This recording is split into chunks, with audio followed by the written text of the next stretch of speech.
Hello everyone, good morning. स्वागत है आपका अपने चैनल हिस्ट्री वर्ल्ड में।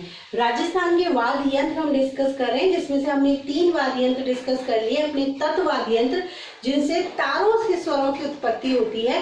तत्व वाद्य यंत्र के साथ में हमने देखे सुषिर वाद्य यंत्र, जिसको फूंक मारने से आवाज निकलती है या फूंक मारने से स्वरों की उत्पत्ति होती है। और उसके बाद में हमने देखा था अवनद या तार वाद्य यंत्र, जो कि लकड़ी के द्वारा बने, उसको आकृति देकर, वाद्य यंत्र की आकृति देकर किसी न किसी पशु की खाल मढ़कर उस वाद्य यंत्र को तैयार किया जाता है, जिस पर चोट देने से वो वाद्य यंत्र से स्वरों की आवाज निकलती है। और आज इसका लास्ट पार्ट है, वो है घन वाद्य यंत्र, जो कि किसी ठोस वस्तु के बने हुए होते हैं, ठोस पदार्थ के बने हुए होते हैं, जैसे कि पीतल के या कांसे के बने हुए होते हैं, और जिनको हिलाने पर, जब चोट देने पर उनसे आवाज निकलती है।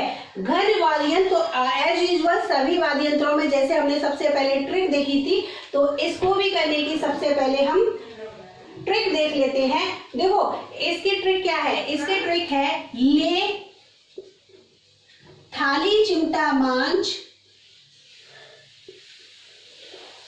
एक ही लाइन आपको याद करनी है बस।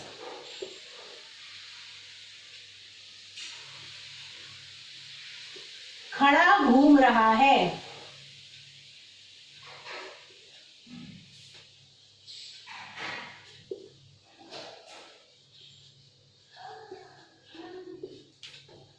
ठीक है, यही आपको याद करनी है। ले से है लेजिम,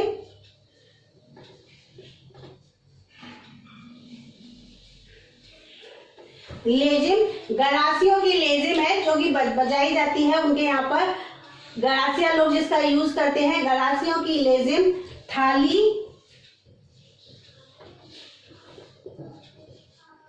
चिमटा,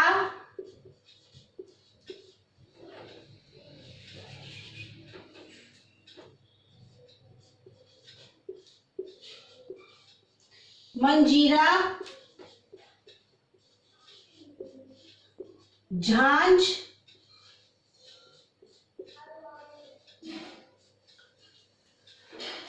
खड़ताल, और खड़ताल से ही मिलता जुलता एक नाम है, वो है करताल। दोनों अलग अलग है, खड़ताल और करताल। ठीक है, आगे घुंघरू,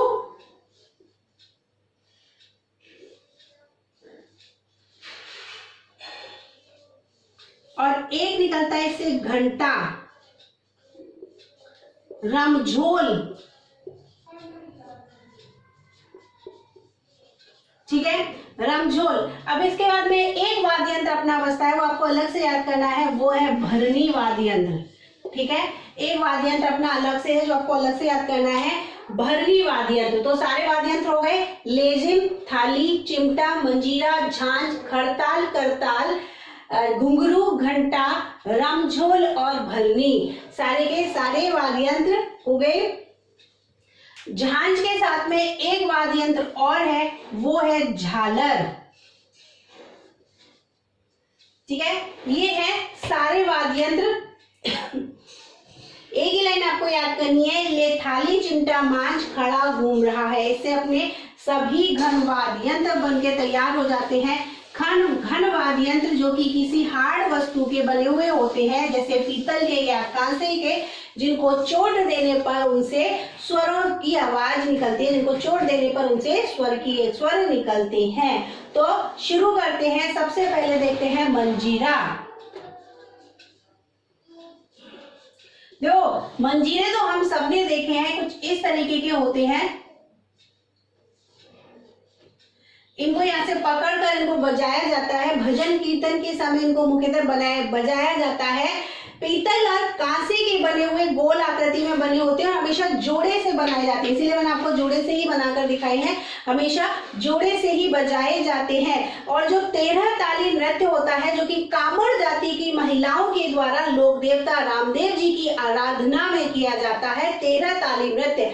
13 ताली नृत्य का मुख्य वाद्य यंत्र होता है मंजीरा, क्योंकि 13 ताली नृत्य में क्या होता है, कामड़ जाति की जो महिलाएं नृत्य करती हैं, उसमें अपने शरीर पर, मुख्यतः अपने हाथ पर और पैर पर 13 मंजीरें बांधकर हाथ वाले मंजीरों से ही बाकी के मंजीरों को बजाते हुए बैठकर इस नृत्य को करती है। 13 ताली नृत्य और 13 कलाओं से कहा जाता है, 13 तरीके की कलाओं से नृत्य को वो करती है, इसीलिए इसका नाम पड़ा है 13 ताली नृत्य। 13 ताली नृत्य का मुख्य वाद्य यंत्र एग्जाम में कई बार क्वेश्चन आया है, कौन सा होता है? मंजीरा होता है। भजन कीर्तन के समय भी इस वाद्य यंत्र को बजाया जाता है, ढोलक के साथ में इस वाद्य यंत्र को बजाया जाता है। दूसरा देखते हैं हम खड़ताल।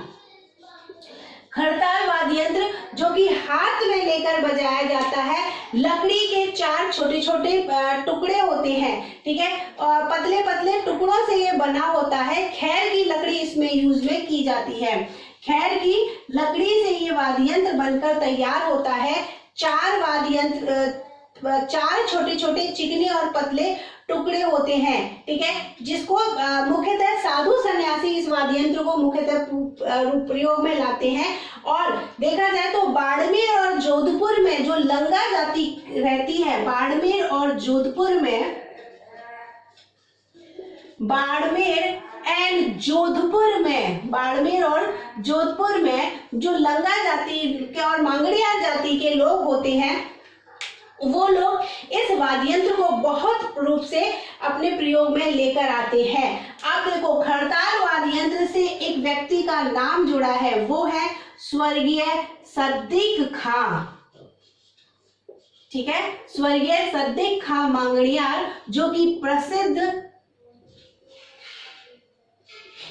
खड़ताल वादक हैं, ठीक है, स्वर्गीय सद्दिक खां मांगड़ियार जो कि प्रसिद्ध खड़ताल वादक हैं। और खड़ताल से ही मैंने आपको बताया था, खड़ताल से ही मिलता जुलता एक और है, वो है करताल, ठीक है, खड़ताल से ही मिलता जुलता एक और है जो कि है करताल। चौकोर लकड़ी के बने हुए 2 टुकड़े होते हैं, जिनके बीच में पीतल की छोटी छोटी गोल तस्तरियां बनी हुई होती हैं, पीतल की छोटी छोटी तस्तरियां बनी होती हैं। और जब हम इन लकड़ी के टुकड़ों को आपस में मिलाते हैं तो जो तस्तरियां लगी होती हैं पीतल की, वो आपस में हिलती हैं और इनको हिलने से, उनके टकराने से आवाज निकलती है, ठीक है। और इसका मेल देखो, हर किसी न किसी वाद्य यंत्र के साथ में किसी न किसी वाद्य यंत्र का मेल होता है। करताल का मेल होता है एकतारा और मंजीरे के साथ में। देखो, मंजीरा तो अभी हमने देख लिया, घन वाद्य यंत्र है, और ये जो एकतारा है, ये कैसा वाद्य यंत्र है? ये तत् वाद्य यंत्र है। एकतारा मतलब जिसमें एक तार होता है। नारद जी से इस वाद्य यंत्र का संबंध जोड़ा गया है, इसीलिए एकतारा वाद्य यंत्र को आदि वाद्य यंत्र भी कहते हैं। एकतारा वाद्य यंत्र एक तत् वाद्य यंत्र है और मंजीरा, इन दोनों के साथ में इस करताल का मेल होता है, ठीक है। मतलब एकतारा और मंजीरे के साथ में करताल को बजाया जाता है। साधु सन्यासियों के द्वारा भजन कीर्तन में काम आने वाला ये नृत्य है, वाद्य यंत्र है। इसके साथ में ही गैर नृत्य मैंने आपको बताया था। गैर नृत्य जब किया जाता है बाड़मेर और पाली जिले में, तो उस नृत्य में भी करताल नामक वाद्य यंत्र का प्रयोग किया जाता है। उस नृत्य में भी करताल नामक वाद्य यंत्र का प्रयोग किया जाता है। इसके बाद में देखते हैं हम झांझ। देखो, झांझ क्या होता है? मंजीरा देखा भी हमने, मंजीरे की एक बड़ी अनुकृति होती है, मतलब मंजीरे जैसा ही दिखता है लेकिन आकार में बड़ा होता है, ठीक है। झांझ में आपको 2 ही चीजें याद रखनी है। झांझ की आकृति कैसी होती है? मंजीरे जैसी ही होती है, लेकिन ये बड़ा होता है। और शेखावाटी क्षेत्र में जब कच्छी घोड़ी नृत्य किया जाता है, तो कच्छी घोड़ी नृत्य करते समय इस मंजीरे और थाली का प्रयोग किया जाता है। झांझ और थाली का प्रयोग किया जाता है कच्छी घोड़ी नृत्य करते समय। कच्छी घोड़ी नृत्य जो केवल पुरुषों के द्वारा किया जाता है शेखावाटी क्षेत्र में, जिसमें लकड़ी की घोड़ी को वो कमर से बांधकर दूल्हे के वेश में ये नृत्य करते हैं। कच्छी घोड़ी नृत्य, इसका प्रमुख वाद्य यंत्र कौन सा होता है? झांझ वाद्य यंत्र। और झांझ वाद्य यंत्र के साथ में थाली का भी प्रयोग किया जाता है, ठीक है। तो झांझ वाद्य यंत्र। इसके बाद में देखते हैं हम थाली वाद्य यंत्र। थाली वाद्य यंत्र तो हम सब जानते हैं, थाली कब बजाई जाती है? जब घर में किसी के पुत्र उत्पन्न होता है तो उस समय थाली बजाई जाती है। थाली, चिमटा भी हम सबने देखा है, लोहे की 2 बनी हुई पतली पट्टिकाओं से बना होता है, जिसमें अंदर जो है वो पीतल की तस्त्रियां, छोटी छोटी तस्त्री टाइप में लगी होती है, जो बजाई जाती है भजन कीर्तन के समय। ठीक है, तो थाली चिमटा, और इसके बाद हम देखते हैं भरनी।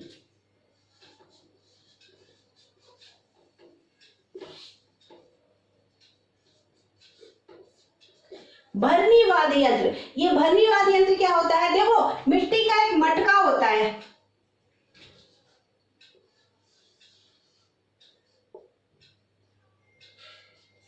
इस टाइप से मिट्टी का मटका होता है, और इस मिट्टी के मटके के ऊपर कांसे की प्लेट ढककर, मैंने आपको बताया था जो घन वाद्य यंत्र होते हैं वो किसी ना किसी ठोस वस्तु से, जैसे या तो पीतल के या कांसे के बने हुए होते हैं, तो ये जो मिट्टी का मटका होता है, इस मिट्टी के मटके के ऊपर कांसे की प्लेट रख कर ये वाद्य यंत्र बनाया जाता है।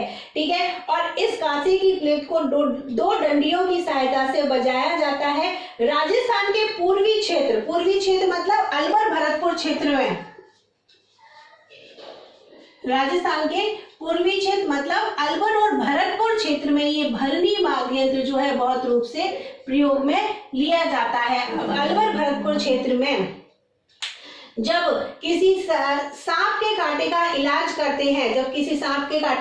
करते हैं, तो लोक देवता के लिए ये वाद्य यंत्र, लोक देवता का जब वाचन करते हैं तो उस समय ये वाद्य यंत्र वहां पर बजाया जाता है। ठीक है, कहां पर? अपने राजस्थान के पूर्वी जिलों में, अलवर भरतपुर क्षेत्र की हम बात कर रहे हैं। इसके बाद में देखते हैं हम रमझोल। रमझोल क्या होता है? देखो, नृत्य करते समय आपने भी देखा होगा, नृत्य करते समय पैरों में बहुत सारे घुंघरू बांध लिए जाते हैं, अपनी घुटनों के नीचे से काफी सारे घुंघरू बंधे हुए होते हैं नृत्य करते समय, तो वही होते हैं रमझोल। चमड़े की पट्टी होती है जिस पर बहुत सारे छोटे घुंघरू सिले हुए होते हैं, दोनों पैरों में ऑलमोस्ट घुंघरू तक, ऑलमोस्ट घुटनों तक ये जो है रमझोल बांधी जाती है। ठीक है, नृत्य करते समय। और इसके साथ में भी याद रखना, एक लोक नृत्य है जिसके साथ में इस रमझोल का नाम जुड़ा हुआ है, वो है गैर लोक नृत्य। गैर लोक नृत्य करते समय वो पुरुष भी रमझोल को अपने पैरों में बांधकर इस नृत्य को करते हैं। ठीक है, अब देखते हैं गरासियों की लेजिम। अब देखो, नाम से ही पता चल रहा है कि ये गरासिया जाति के द्वारा प्रयोग में लाया जाने वाला वाद्य यंत्र है। गरासियों की लेजिम मतलब गरासिया लोग ही इस वाद्य यंत्र को प्रयोग करते हैं। होता क्या है? लकड़ी की बनी हुई होती है, धनुष की आकृति की होती है। ठीक है, धनुष की आकृति का ये वाद्य यंत्र होता है, जिसपे जंजीर में, इसकी जो जंजीर होती है इसमें पीतल की छोटे पीतल की गोलाकार पत्तियां लगी हुई होती है, पीतल की छोटी गोलाकार पत्तियां लगी हुई होती है, और जब इसको हिलाते हैं तो इससे आवाज निकलती है। ठीक है, किस जनजाति के द्वारा प्रयोग किया जाता है? तो गरासिया जनजाति के द्वारा इसका प्रयोग किया जाता है। एक है घंटा तो मंदिर में हम सबने देखा ही है, पीतल का बना हुआ होता है, घंटा मंदिर में बजाया जाता है, और घंटे का ही छोटा रूप होता है घंटी। ठीक है, घंटे का ही छोटा रूप होता है घंटी। इसके साथ में हम देखते हैं झालर। देखो, झालर का प्रयोग भी मंदिर में सुबह शाम आरती के समय मुख्य रूप से किया जाता है। झालर का प्रयोग भी मंदिर में सुबह शाम आरती के समय मंदिरों में इसका प्रयोग किया जाता है। कांसे या तांबे की बनी हुई होती है झालर, जिसको लकड़ी से हम बजाते हैं। इसके साथ में अपना एक वाद्य यंत्र और है, वो है घुंघरू वाद्य यंत्र। और घुंघरू वाद्य यंत्र जैसे रमझोल में मैंने आपको बताए थे, रमझोल में तो बहुत सारे घुंघरू बंधे हुए होते हैं, जो कि एंकल से लेकर ऑलमोस्ट घुटनों तक उसको बांधा जाता है। चमड़े की पतली पट्टी होती है जिसपे बहुत सारे घुंघरू बंधे होते हैं, और जो अपनी एंकल से लेकर ऑलमोस्ट घुटनों तक के लिए वो आती है। लेकिन घुंघरू क्या होते हैं? घुंघरू तो छोटे छोटे ही होते हैं, जिसको भी नृत्य के समय ही बांधा जाता है, घुंघरू। तो यहाँ पर अपने सभी वाद्य यंत्र कंप्लीट हो जाते हैं। तत्वाद्य यंत्र जिनसे तारों के द्वारा स्वरों की उत्पत्ति होती है। सुषेण वाद्य यंत्र जिसको फूंक मारने से स्वर की उत्पत्ति होती है। अवनद वाद्य यंत्र जो कि पशुओं की खाल को मंडकर बनाए जाते हैं। और घन वाद्य यंत्र जो कि किसी वस्तु, ठोस वस्तु के द्वारा बनाए जाते हैं। सभी वाद्य यंत्र देखिए। कल अपन इसके कुछ क्वेश्चंस डिस्कस करेंगे। अगर अभी भी मन में कोई क्वेश्चन है, कोई डाउट है, तो आप कमेंट बॉक्स में कमेंट करके अपने क्वेश्चंस पूछ सकते हैं। मिलते हैं कल इसके क्वेश्चंस के साथ में। तब तक thank you so much. Video को लाइक कीजिए, दोस्तों के साथ में शेयर कीजिए और चैनल को सब्सक्राइब कीजिए। साथ में ही नोटिफिकेशन बेल को भी आप प्रेस कर दीजिए, जिससे आने वाले वीडियो के नोटिफिकेशन आपको मिलते रहे। Thank you so much.